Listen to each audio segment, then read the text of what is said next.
Shalom, shalom. This is not a typical video, but I do think it's important for me to put out there. So first, quick disclaimer. This video is going to cover women who've undergone extensive cosmetic surgery to achieve a specific look. I'm not judging these women for having any surgery or looking a certain way. It's my belief that you can do what you want with your body and have any sort of appearance that pleases you. It's the behavior these women have displayed as a result of their bodies that I'm criticizing. In 2015, the Daily Mail published a shocking piece on a Barbie lookalike by the name of Angelica Kenova. Yes, I am aware that last name is a Russified reference to the Ken doll. The article featured Angelica's racy Instagram pictures. I'll go ahead and show the most gasp-worthy quotes from the article. The title sets the tone and gives away that the parents are mega protective, as if she is still a toddler even though she was 26 at the time that this article was released. Angelica Kenova, a 26-year-old model from Moscow, Russia, still lives with her hyper-controlling parents who have been honing her drastic look all her life, dictating her diet and exercise program so she can maintain her miniature 6-stone frame. Growing up, my parents raised me like a princess and never let me out, date boys, or have the usual adult experiences, Angelica says. As a result, I'm not fit for real life. I'm a living doll. I have never had plastic surgery, she insists. I'm not even allowed to buy clothes without my mom there. She likes to choose attire that clings to my figure and emphasize my good features. My mother also demands that she accompanies on any dates. I have to book a table for 3 people so she can sit at the same table whilst my date and I have dinner. My parents called me the princess. They always bought me the best toys, she remarks. I did not choose this image of a doll myself. My parents did. They sent me to the most prestigious educational establishments around and took great care to protect me from any problems. Angelica can only date men with her parents' approval, which has so far never happened.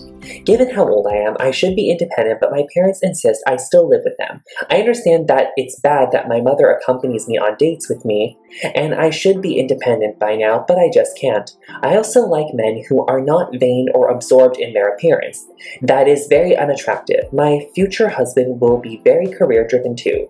She concludes, my parents have kept me in a glass palace all my life, but one day, hopefully, I will be able to break free. It is never too late to start an independent life. I know from Angelica's perspective, it's supposed to be shocking in an look how cute kind of way, but it's just shocking in a get this girl some psychiatric help way.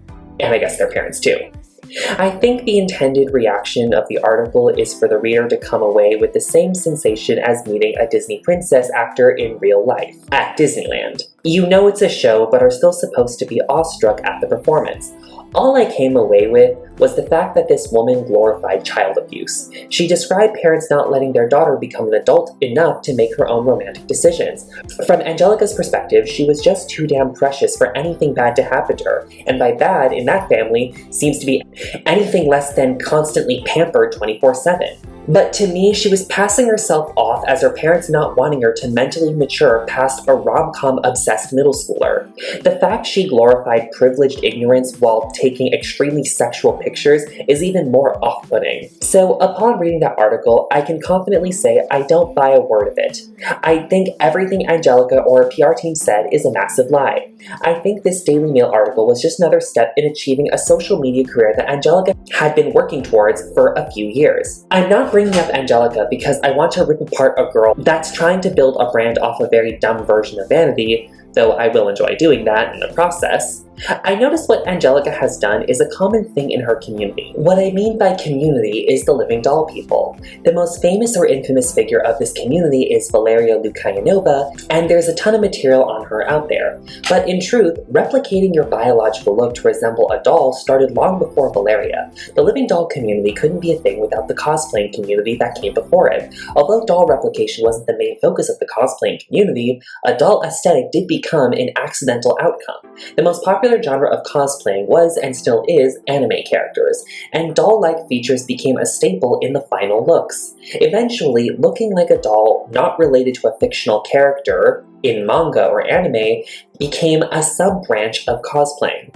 One of the first outlets to acknowledge this niche interest was TLC's show My Strange Addiction. TLC ran a few different features on people who enjoyed dressing up like dolls. Emily Aurelia was one of their first features that set the precedent for the living doll aesthetic. TLC also went the extra mile to feature a sub-branch of the living doll community who didn't achieve a look by dressing up in clothes and makeup, but applying a literal doll suit, much like the Silence of the Lambs. Although at this point, plastic surgery wasn't exactly a common occurrence in the doll community, plastic surgery was gaining more mainstream recognition elsewhere. In the late 2000s and early 2010s, the Real Housewives franchise debuted. The cast members were much more open about cosmetic surgery than any other mainstream celebrity. Although the Kardashians weren't as open about their surgery, the early seasons of their show did feature their extensive beauty treatments. The living doll and cosmetic surgery enthusiast communities would find their own first-wave mini celebrities. For the living doll community, it would be Venus Angelic, and for the cosmetic surgery enthusiast community, it was just Angelica. Both were featured on My Strange Addiction Living Doll Edition. However, they were not featured on that show until after they got famous online. And Justin's surgeries were initially about looking more attractive as a man before he appropriated the title of the living Ken doll. It's important to note that Venus never received cosmetic surgery. She was very young at the time of early fame. Venus was more about cosplaying Japanese-style doll characters, but she was aligned with the doll community because of her natural appearance. Both Justin and Venus being featured on the same show and put in the same communities bridged the gap between living doll life and the cosmetic surgery enthusiasm lifestyle, setting a precedent for future figures. To be clear, people getting cosmetic surgeries to look like a doll predates Justin by decades. The OG title would go to Angeline, and later Amanda Lepore, who had a doll line after her. The big difference is, Angeline and Amanda, while they were emulating a doll-like aesthetic, were not trying to be appreciated as if they were in living artificial constructions. Their surgeries were to entice conventional human sexuality via accentuation, not imitation. Venus and Justin ended up being famous because their aesthetic ended up being associated with a fantasy that wasn't tied into real life, romance, and sex. Not too long after doll and cosmetic surgery enthusiasm became an acknowledged community with their own media recognition, Valeria Lukianova came onto the scene. Valeria's name would take over pretty much all of the living doll community, or living Barbie community as they'd come to be known. But she wasn't alone. Anastasia Shpagina, I hope I got that name right, came onto the scene a little before Valeria and got famous with the help of the polarizing celebrity. They weren't the only ones doing this at the time. Other names that came up around this time of Valeria and Anastasia were Wang Jia-yoon, Alina Kovalevskaya, Kiyohari, Adora Bacbrat, and Katie Lawrence. All of them got a very brief bump in fame, mostly by being featured on BuzzFeed or BuzzFeed knockoff listicles that were shared by art students. None of these people got to the level of notoriety as Valeria or Anastasia. Why? Well, that's why I'm tying them back to Angelica. The obvious answer is these three have gone through the most cosmetic surgery to achieve the Barbie aesthetic, except all of them have denied ever undergoing the knife. It's interesting that all of them have spun a very weird, implausible tale about themselves that attempt to be modern folklore, but really just make them out to be ridiculous. I'll start with Anastasia Shpagina since she's the least problematic, it seems. She's still immensely famous. Her YouTube channel has 3 million subscribers. The biggest debate with her has been her nose. Yes, that is extremely petty. There are so many news articles and online discussion forums that have focused on her nose and whether she had work done on it. Whether she got work done or not, I really don't care. What's concerning to me is she became the topic of discussion on the anorexia discussion forum MyProAnna over a diet plan she shared. You can take a look at it for yourself. So I'm not sure where she posted this, I assume Instagram stories, and this screenshot is obviously a spectator translation as it does not appear that Anastasia produces content in English. If that was indeed shared by her and created by her, and she does follow it, that is very concerning. I think the fact her figure is a point of discussion on MyProAnna is also a little worrisome, but I guess she doesn't have control over that and isn't really obligated to do anything about it. I will give her the benefit of the doubt and assume that she doesn't follow that diet plan all the time. It may be part of intermittent fasting or Maybe it was just what she was eating that day. I mean, there is a lot of context missing.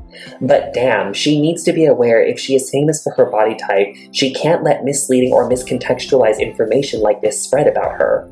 She also could have been straight up lying to shock people and maybe make someone jealous that she is capable of managing such a dangerous diet, theoretically. Angelica was put under further scrutiny in the discussion forums as well. So there is Boginya.org, which is a forum that talks about Russian celebrities. From my understanding, the word Boginya is a spoof of the word Boginya, which means goddess in Russian. Boginya is like saying thank goddess. If that's wrong, please let me know in the comments. 3 years prior to Angelica being featured on the Daily Mail, Boginya was taking the claws out on Angelica in 2012. The forum took notice of Angelica flouting her body on VK, which is Russia's Facebook, and called her out for having gotten it done through extensive surgeries. I'm really not sure how the people of Boginya were able to obtain these old pictures of her. Angelica's social media presence doesn't seem to stretch back very far, but Boginya was able to collect solid evidence Angelica did get cosmetic surgery. I find it very funny that these sleuths didn't really know how much dirt they were really digging up on her, because this was before the Daily Mail article. Angelica had not claimed publicly that she was living such a guarded life. These pictures beg to differ on the pretty princess upbringing Angelica claimed to have.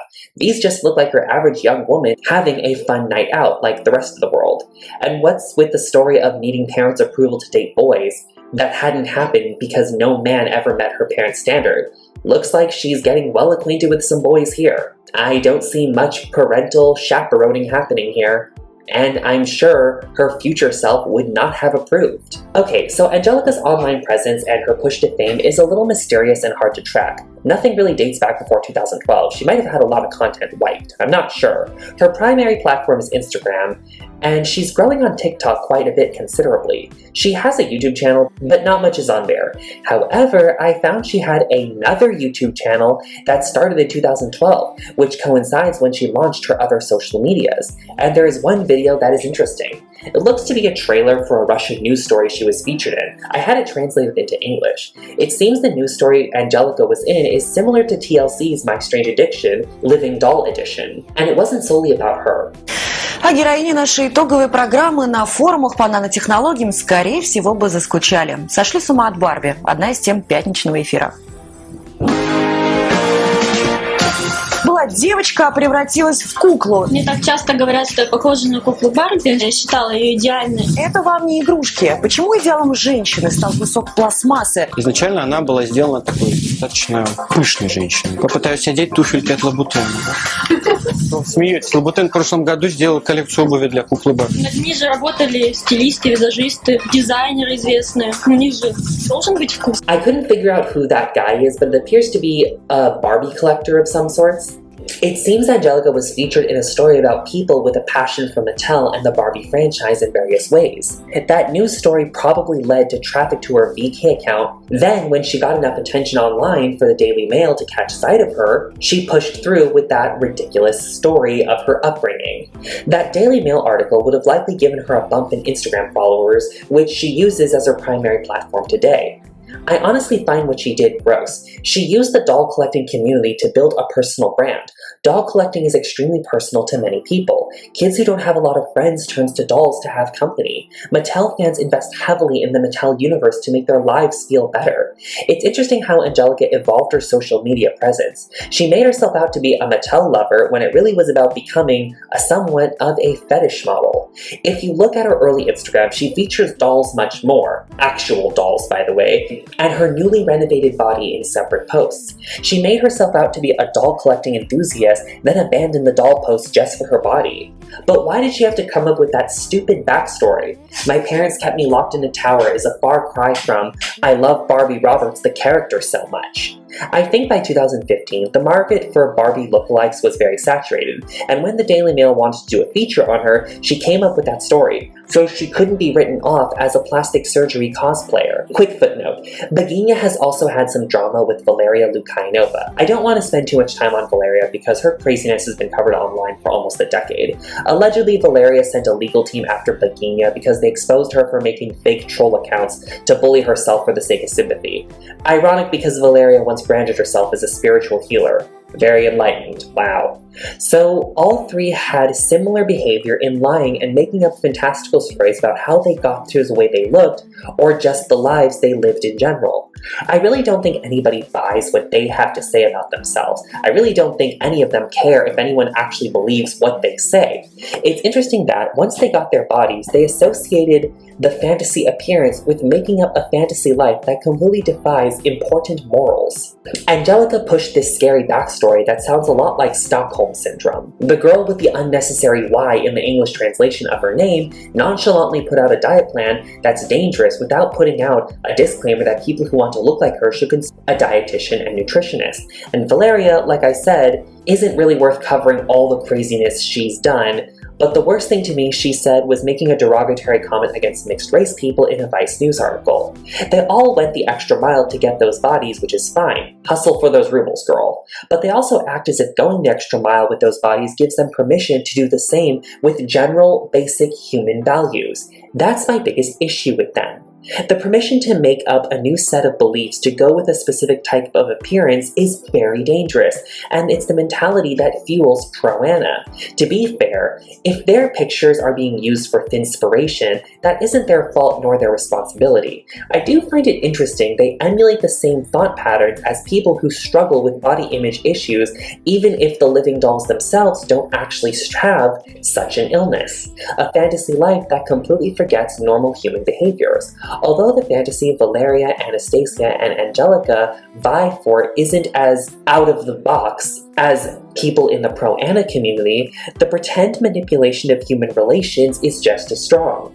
Even going past the pro-Ana communities, I noticed the similarity with another community. Incels invented the concept of the Stacy, a woman who has the looks that bring her everything she could possibly want. Men, money, and a matriarchal position, all as easy to get as Postmates. It's ironic the fantasy world the living dolls claim to live in coincidentally align with the incels' concept of the Stacy. The Stacy is a dangerous conceptual character which incels project lethal rage onto.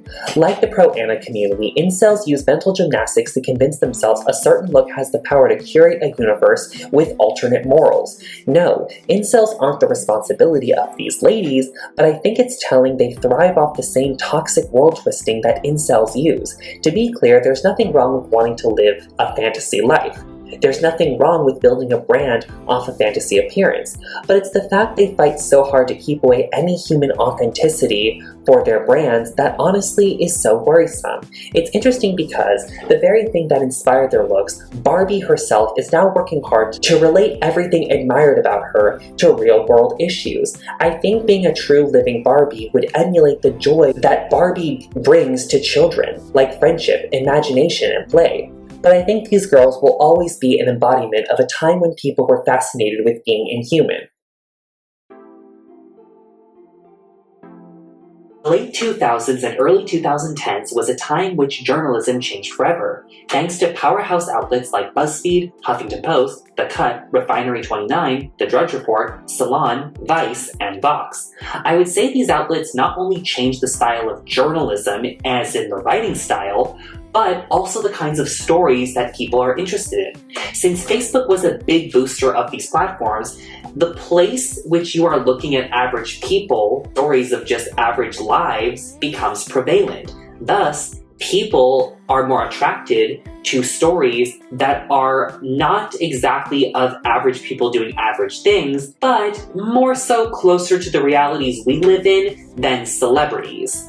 Stories like Octomom, a woman allegedly naming her kid hashtag, a kid who allegedly had another kid at 13, and more freaks among us like stories became social media sensations that thrived in these media outlets on platforms that we generally see people like us on all the time. This coincided with viral moments like early reality shows like Jersey Shore, Bad Girls Club, Real Housewives. This meant journalists needed to scout average places for unaverage people who were doing more niche, quirky things. You know, gawkerish things that were somewhat relatable. Journalists could often find these perfect types of subjects in subculture communities, particularly in fashion and nightlife. In the early 2010s, there was a resurgence in 90s club kid interest, in part because of the release of Michael Ehrlich and emo goth my scene fashion evolving into many more neutral Tumblr sub-communities. The millennials carrying over those trends were turning 21 and could carry those styles into clubs when they could legally drink. This gave rise to mainstreamification of styles like Lolita fashion, new goth, cosplay, hipster, luxury flexing, and rave fashion. All the subgenres that generated their own mini celebrities and communities produced noteworthy stories. Some business-savvy people took advantage of these interests in these communities for their own personal gain. Angelica Kenova was one of them. Though for reasons I'm not sure of, she never bothered to put much effort into continuing her influencer career, so she resorted to buying followers. So she just kind of coasts along and just does her thing without really much reward from the very platforms she tried to get famous on. Her transformation of her surgeries has been called out and documented, the surgery she denied having. But honestly, I think because her surgeries were never considered extreme enough by the living doll community to be shocked at in order to gain a big organic following, say such as like Jessica Alves, I think she just never quite made it to the lengths she could have. Me personally, I actually think she is the best out of the living doll community, but maybe that's because she did keep a slightly more curvaceous figure than the other living doll people who definitely go for a more anorexic aesthetic. And I'm not saying Angelica Kenova is fat or curvy by any means. I'm just saying compared to the others, her body seems to be the closest to the average woman, which I know is not saying much. And again, I use the word close very relatively. But I did some investigating into her social media history and also just the history of her aesthetic when she took professional photography shots and the evolution of that, to see if I could track exactly what were the bumps in her fame that eventually led her to pulling that stunt to get written up in the Daily Mail with that crazy story. This picture seems to be the earliest going back when it came to her trying to catch fame online. It's a photo that's a tribute to Barbie, and I can't verify where exactly it was first posted. My guess is, knowing how she heavily leaned into the doll collector community to get fame, probably some Barbie forum or website. So here she was featured in a 2011 BuzzFeed listicle, and it went up September 2011. And the first thing that stands out to me is the photography is more unpolished. It's more casual, except for the Barbie tribute part of it. Now, the next thing is, so she was featured in this listicle with other people, so there's no information on her or even links to her social media at the time, just a picture of her and her name.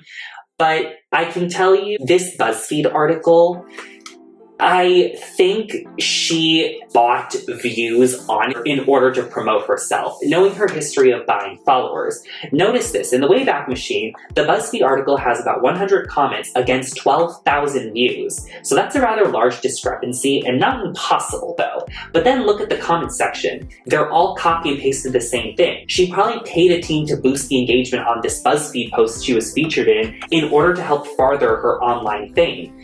Which, buying views on a BuzzFeed listicle about yourself, wow, that's, I've never heard of someone stooping that low, but okay. It did work, but I think not in the way she intended. The next round of media outlets to pick up on her were a bunch of Japanese websites. They compiled similar listicle articles on her showing off her body. The next one literally came out a week later than the BuzzFeed article on a website called Senkaku. They recycled her pictures from the BuzzFeed listicle, and they found a few more. I assume they dug into her social medias that she had at the time, probably her VK account. But she wasn't done with her surgeries. You can see how much she changed. This one picture scares me. It was actually in late 2011. So 2012 was a quiet year for her, but that was when she started her Instagram up, so she was investing in that. In 2013, she would discover a winning strategy. She discovered the power of shock clicks that funneled into a following, which would again later be her main claim to fame in 2015. with her fake story. So I can't find any links to her original social medias at the time. Going off more my guess is she submitted her pictures to obscure blogs that compiled random pictures around the internet without crediting them, just like a personal Pinterest board. There were a lot more of those back in the day, especially for more risque pictures, because obviously sites like Pinterest weren't too happy about that. I say this because the other obscure blogs I found her pictures credited on, they looked to me like they were blog accounts that just curated photos out of personal interest, just as a place to store them. Like, basically just file hosting sites. So this one from February 2013 called Just for Laughing is a very good example. It has the same pictures we saw before, but also ones that are not quite as commonly found when searching for her name. And again, I assume they just got this off her VK account. She used to be very proud of her waist. I guess she was really hitting her goal weight there. This blog doesn't even mention Angelica by name, but the fact a few strangers were willing to dig that deep into her definitely, I think, gave her the motivation to keep pursuing online fame. So she invested more into her social media. I think definitely circulating her pictures in more niche blog circles of just collecting weird stuff on the internet was a very interesting strategy, because it resonated enough with people to want to keep looking into her without her necessarily having to be so obvious about pushing herself for being essentially a fame whore. Especially since at this time influencers were not taken seriously and were just all written off as online fame whores. But I'm willing to bet, again, all these weird small little blogs that weren't about trying to get a fan base, but were just kind of just to share fun, weird stuff with other people who liked weird, quirky stuff online, was a way that then got her picked up and noticed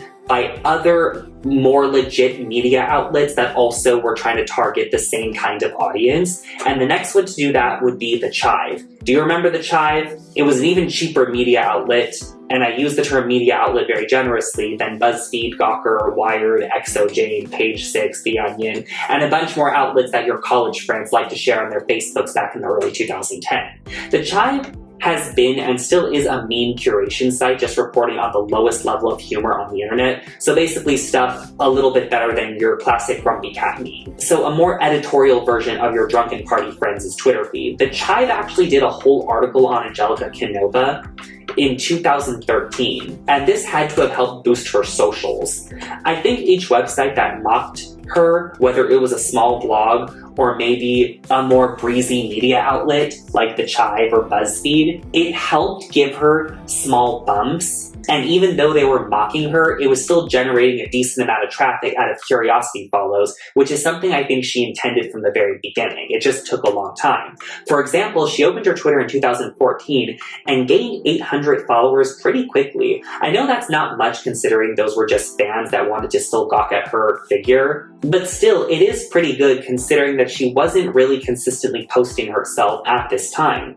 Also, going back to August of 2013, some Russian media outlet called Prickly24 also did an article on her. At this time, she had more professional pictures ready to be featured, but Prickly, obviously being native to her home country, found a lot more old ones of her. She actually used to be much more active. A lot of her pictures are taken in these isolated, very curated settings. She used to really be a girl about town. Not much of her early social media has survived now. 2014 wasn't a really productive year for her. Her pictures were being picked up by a few media outlets here and there for listicles similar to the 2011 BuzzFeed article. Yahoo did a feature on human Barbies because of the popularity of Valeria and other likewise people. A quick side note, her Twitter screen grab says that she was born in 1992, which, again, isn't true.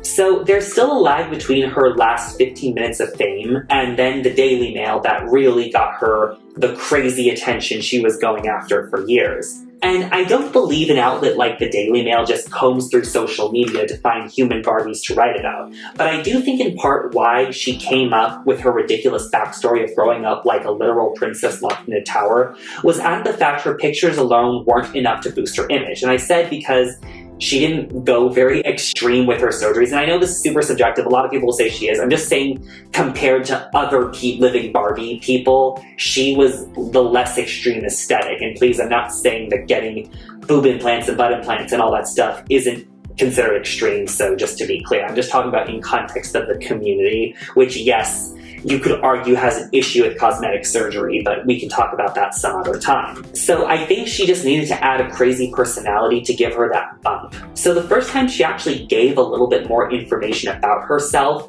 thus adding more to the personality of Angelica Kenova rather than just being a model figure, was a 2013 Metro article. That article, I think, was a practice for the crazy Daily Mail article she had written about her. Please don't ask me about silicone breasts, removed ribs, or plastic surgery. I don't want to comment on these rumors, she tells Metro. Journalists who are looking for a sensation want to make me look stupid. Honestly, I sometimes pretend I am stupid. I'm curious to see the reaction of people, especially from the boys. They think she must be silly. I can talk whatever I want, but I understand everything and it's funny. You're here at the interview with your mom. Does she always accompany you? Yes, sometimes she goes with me on a date. I can't even buy clothes without her. I understand that it's bad and I must be independent, but I can't. I really love my family. If I decide to live apart, it will be a scandal. It's funny from someone who 2 years later would then say, I love being controlled by my family and having every little aspect of my life, including my diet, controlled, and then picking my future husband and vetting him out for me. It's interesting that she kind of rips on herself saying, yeah, I act like a dumb blonde, but it's funny to see people believe it when later on she really wanted people to believe the dumb blonde persona at all. Like, it's almost like a reverse Paris Hilton. In a way, she was right. Being real and genuine online, geez, who the hell wants that, especially from a living Barbie? I do think the crazy story, while insane, is definitely what a lot of people expected out of someone who goes that far and invests in their appearance. In the mid-2010s, we were filled with stories of families being awful, like Gypsy Rose Blanchard, Eugenia Cooney, the Turpins, 19 Kids and Counting scandal, Rachel Dolezal. YouTube was flooded with people gaining followings from spewing their awful childhoods, like Natalia Taylor. People also wanted an explanation to why it could be that way, something we're still not even getting now. In a weird way, I think Angelica Kenova's crazy backstory served a little bit like that accidentally. Still, even though that Daily Mail article gave her a bump, I doubt it was enough for her to boost her following count to what it is now, which is why she just buys followers now. So how is she going to sustain herself when she never really did another major media appearance? After her Daily Mail article, she promoted a Facebook and VK group. She treated it a little bit like a Patreon. She would post more genuine content that was less polished, like her older photos of herself. I think this is how she maybe sustained fans after the smaller outlets were done making fun of her. But then she slowly abandoned it. It's interesting because I looked at her older content and, it's funny, it wasn't just about her. It was about her being around the city in Moscow, which I kind of liked. Now it seems like she's just more invested in OnlyFans. But still, I think the reason Angelica took so long to get fame and wasn't exploding like Valeria or Pixie Fox or Just Angelica or Venus Angelic was she took a while to decide on her identity. Yes, she was human Barbie early on because that was an easy thing to go to, but she wanted it to be more about fashion and modeling, not about being part of the doll and cosplay community. She said she wanted to be a model. The Daily Mail article was about her committing to the Barbie life and her allegedly growing up like a living doll. I think just because she saw how much the impersonation community, kind of borderline drag community in a way, was doing so well at the time. But that's not what she really wanted, and I think it just took her a long time to finally mold into that. And as I said, the market was already saturated by the time she came around, so she needed that crazy backstory.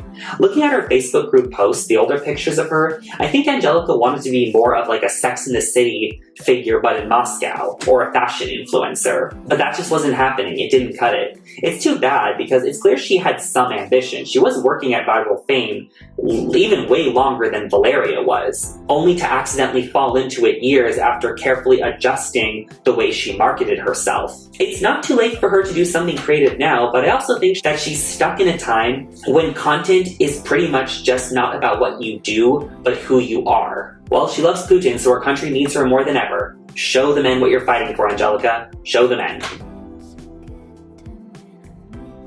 So I noticed Angelica Kenova recently jumped to 1 million followers on Instagram, seemingly just out of the blue and, nowhere.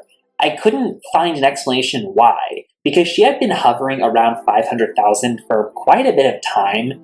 I think roughly since she first went viral in that Daily Mail article, which she just gave this completely fabricated, ridiculous story of her living a Rapunzel-esque kind of life, being trapped and waiting for Prince Charming to woo her into escaping and being taken care of and blah, blah, blah, blah, blah. Just ridiculous stuff that she spewed and we were supposed to take as true. I don't really think she actually cared if anyone believed her, but it was just a crazy stunt she did for publicity, which kind of worked. So I checked into her Instagram because I thought, yeah, maybe one of her pictures got onto the Explore page and thus went viral, but what I suspected confirmed to be true. I checked out her social blade, and this girl just bought a bunch of followers after having hovered around 500,000 for quite a few years now. So if you take a look at the chart, she started to skyrocket in followers around January, gaining about over 200,000 just suddenly. And if you look at the more recent stats, you'll see she will gain big chunks, lose some gradually, then gain big chunks again. So you see that on the 8th of April 2022, she randomly gained 9,000 and then another 1,000 for a total of 10,000 the day after, then lost about 1,000. Then she gained 12,000 followers and has been slowly losing them by the thousands since then. But overall, she's just been gaining an average of like 200,000 followers every 30 days, which explains her sudden crazy jump. So she's buying followers.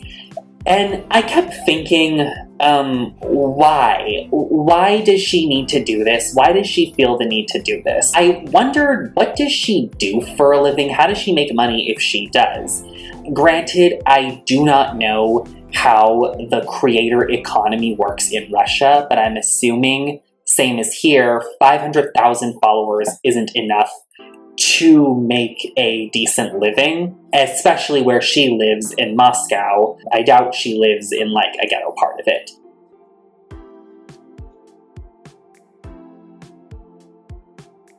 So I did assume that it was her parents supporting her, or maybe she does have a secret husband or something like that. So I guess the part about being supported and pampered and taken care of by her parents, I did take that part of her weird story to be real. She does have an OnlyFans, but I looked into it, and if you look at those total cumulative likes across her content and the rate she charges, which is rather low for OnlyFans, still, I don't think that amounts to enough money to fund the crazy lavish lifestyle that she has been splashing all over Instagram that accompanies the fantasy Barbie persona that she so happily embodies. I wondered before, does she make money? How? I said it's probably her parents or somebody giving her some kind of support, which is fine. Like, that's no judgment to them. If that's what they want to do, totally. Or if it's a husband or someone else giving her financial support, or maybe she's an escort if she does OnlyFans, I don't know. And I also just wondered, like, why does she have the need to pretend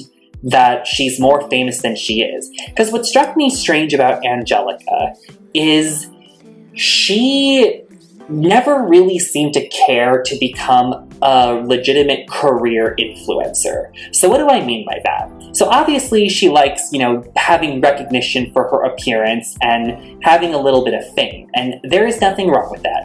If it's your dream to be a living Barbie on Instagram, if you want a body and you just want to be known on social media for that, that's totally fine. It's up to you.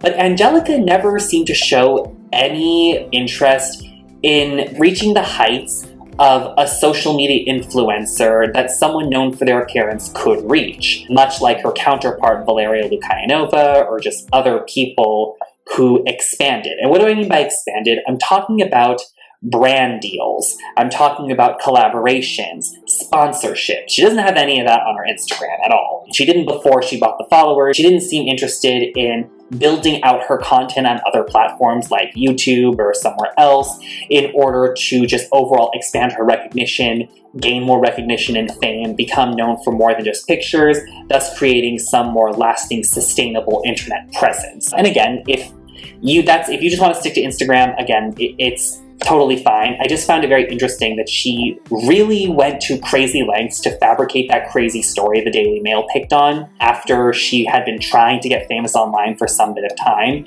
and she kind of just stopped after that, and she never made any other media appearances, no more articles about her, and didn't seem interested in at all doing other career moves other influencers would normally want to do in order to, you know, take the next steps in their fame. And until now, where she just bought these random followers out of the blue for no reason. But I'm like, why? When she never really cared before about pushing her fame further into other areas, and she doesn't seem interested in doing that now, because her Instagram and social media presence, it's all the same. Just the same pictures, the same shtick, same dance. Okay, I just can't find an explanation why to pretend to be more famous. Because for most people who try to fake being an influencer by buying followers, they do it in hopes of becoming a real influencer. Like, their hopes that they can appear to have a lot of followers, then attract brand sponsorships, get sponsorships, and then use that money to invest into their accounts in order to then actually then gain a legit following with legitimate content that would be out of reach when you don't have any means of resources or when your platforms are not paying you anything. Or if the end goal to buy a fake following isn't to become a legit influencer, then it's to have access into career paths that a person otherwise might not. Like, appear like a legit makeup influencer so you can get into brand marketing or the makeup industry or the fashion industry or whichever. And yes, we all know that buying followers, we all know that faking a fame online however way, or making yourself to be bigger than you normally are through dirty PR stunts, yes, it's cheap, yes, it's scuzzy, yes, and I get that, and it never really pans out very well, but me personally, I can respect someone's hustle. I think algorithms are always going to be very unfair, and if really being an internet celebrity or whichever end goal of an internet celebrity is your dream, I can respect the hustle, do what you want. I know it's not something I'd recommend doing, but whatever, provided that you're not breaking the rules so much that you get your accounts deleted. But we all know Instagram is the most forgiving when it comes to buying followers. It always seems to have been. And other platforms like YouTube and TikTok, though they are more harsh. Although YouTube, we all know, looks the same as it has since like 2010, its AI is much smarter at picking up fake bot accounts to follow. So anyway, just to let you know what I thought there. And I think the biggest villain of the fake following is Lily Jean. We all know that. She's been busted so many times for it. But it's also interesting because Angelica, as I said, completely gave this fabricated story of her being this beautiful princess that's under strict, tight control, so her perfection is preserved by her psycho parents, or made-up psycho parents. Lily Jean grew up homeschooled and never really had much social contact with the outside world.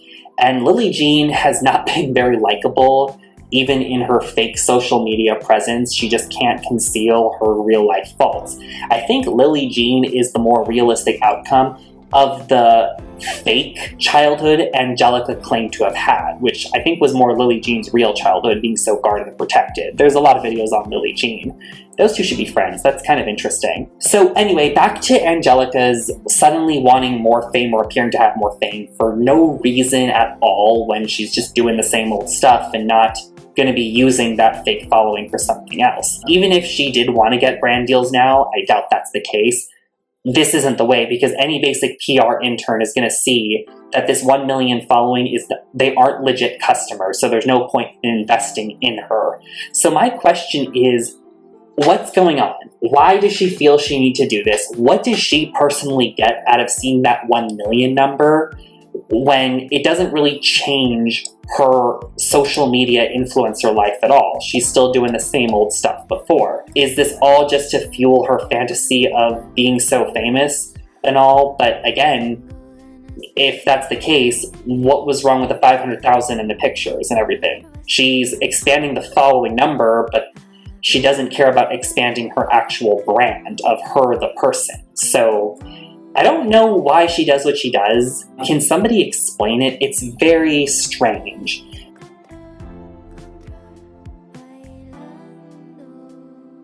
But I guess when it comes to people in her world, living a nonsensical fantasy, I guess, really has become a thing.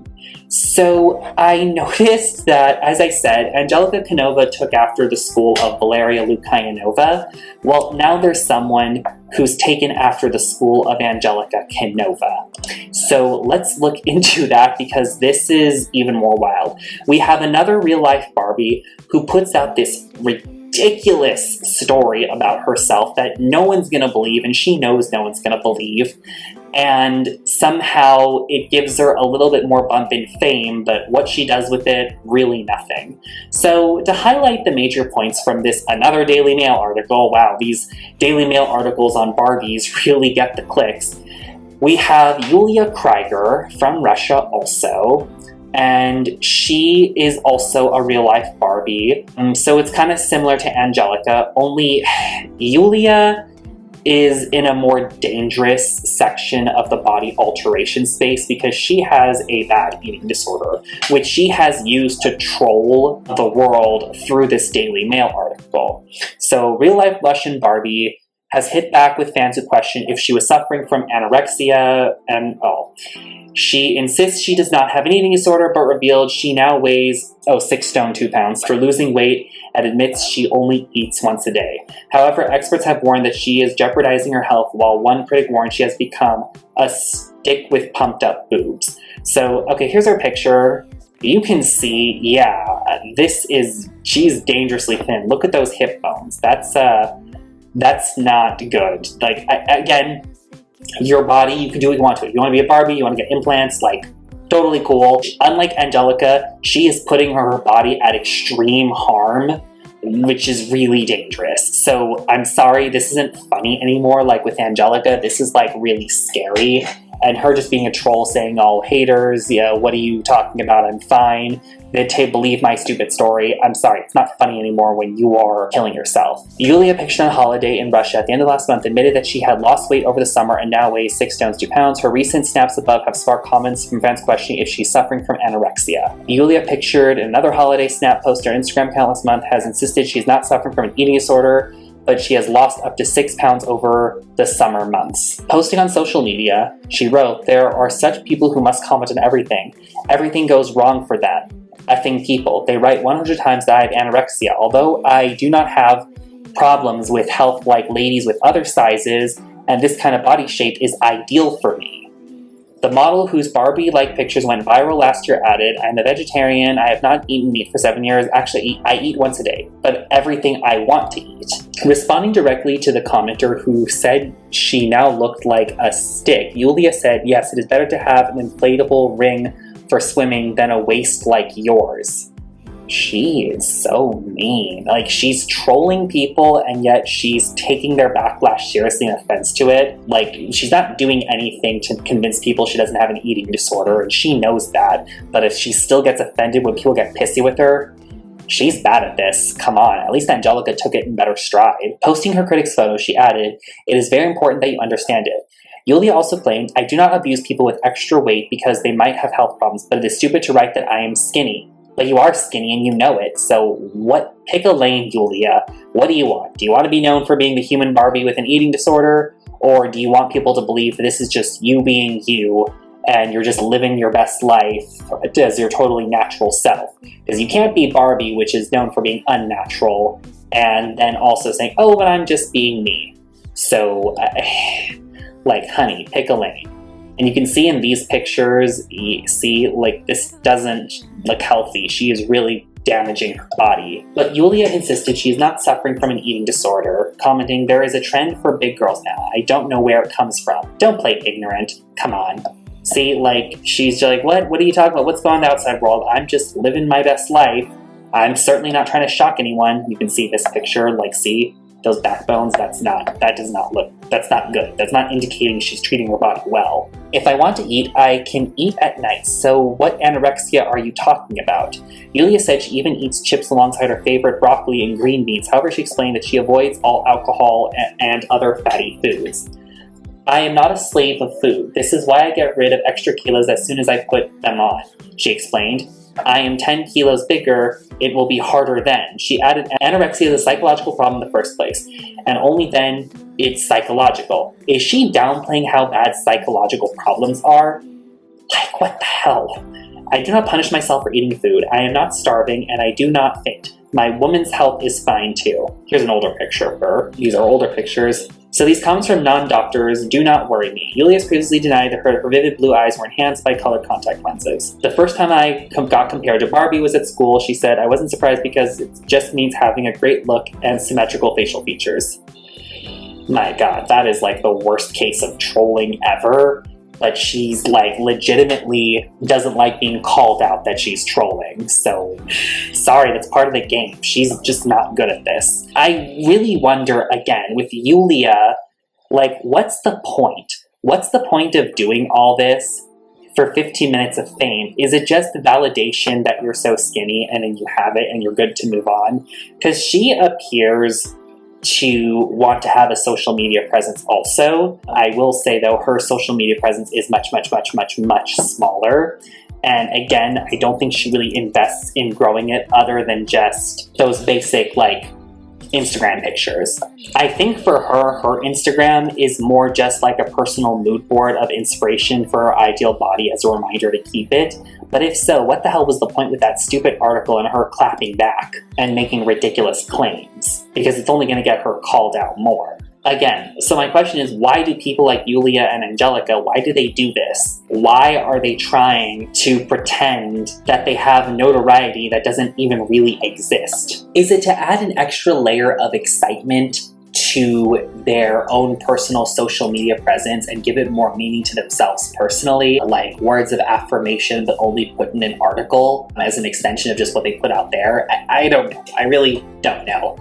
But I found something that could possibly explain it, and I found it because there's a chapter in this book, Makeup in the World of Beauty, Vlogging, Community, Commerce, and Culture by Claire Douglas Little, that mentions Valeria Lukianova, Angelica Kenova, and Yulia Krieger all together, which, what a coincidence. That's kind of funny, honestly. I guess I'll just go ahead and just give you a rundown and read through this chapter. I haven't read the entire book. I honestly don't know if I can. It's also interesting to think back on the language of effort that Jonathan Swift used to describe Corina and Celia's cosmetic routine when listening to the way contemporary makeup bloggers describe their own process of transformation. A frequent feature of the YouTube tutorial is its emphasis on how much concerted work it takes to create an illusion.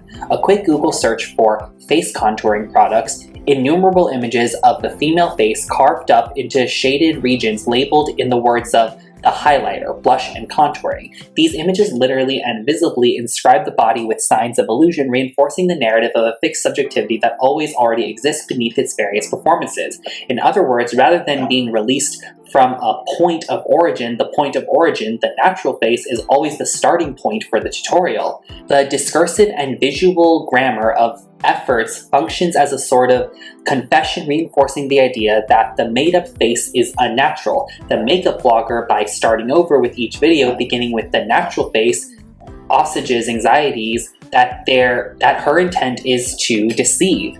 In contrast, the sort of anti-cosmetic virulence we hear in early modern rhetoric is reserved for those understood as actually intended to deceive.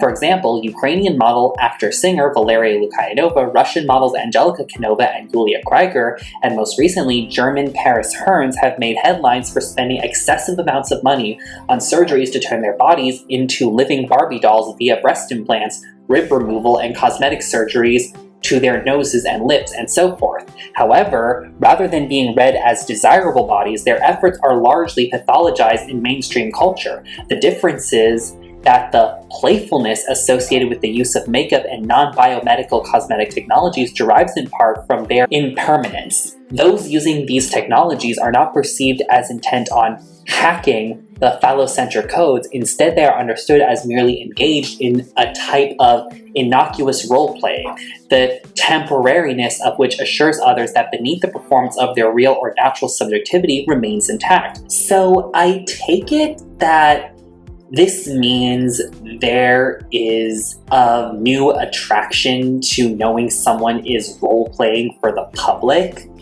which is interesting. I guess historically brothels have always been about role-playing. Ancient Greek brothels had a lot of paintings or mosaics or just any kind of imagery depicting kind of sexual fantasies for sailors, so I guess this could kind of be the modern version of that. But also, to be clear, I'm not saying having a lot of plastic surgery is role-playing. For many, it is very important to their core being. Fixing a deformity, an insecurity, or gender confirmation surgery. It's not role-playing, that's being who you want to be authentically. So please I'm not trying to demean anyone who gets cosmetic surgery, of course. And honestly, if Angelica truly is happy in that body she's created, that's wonderful for her, even if she lied about it. Well, for Yulia, no. I mean, no shame to her for getting surgery, but I mean, she cannot be happy in that body. I mean, she has an eating disorder. But anyway, let's be clear. Both Angelica and Yulia and everyone else in the Living Doll camp that I've mentioned before definitely enjoy role-playing for the public. They definitely get a certain satisfaction out of it. And for someone like Angelica and Yulia and Valeria and whoever else, I definitely think they are happy in the fact that the cosmetic surgery they've received also feeds into their role-playing for the public on social media, even if that also does serve as them being truly content and at peace in their bodies. I'm sure it is for them, which is totally fine. But it's very interesting, and I really wonder, is there a catharsis in role-playing this persona for other people that gives a certain euphoria or peace that just hasn't really been something we've witnessed too much before but is now made more obvious and accessible by social media? I really wonder about that. But also, it's interesting because if this kind of role-playing really does bring them some kind of satisfaction where the public isn't aware of, more than them being typecasted as just being attention hungry, I wonder then if the reach of the audience and the authenticity of the audience admiration really does matter to them. If, in the end, this is just purely for them and not a career goal that involves the feedback of a lot of other people, especially when it comes to social media. So that makes me wonder, is that why Angelica bought a bunch of followers? Because if she just does this purely for herself, has no financial or recognition goals out of this, is the fake following just, again, to boost that secret self-satisfaction she gets off knowing she's putting out and living in a persona that's public-facing? I wonder about that.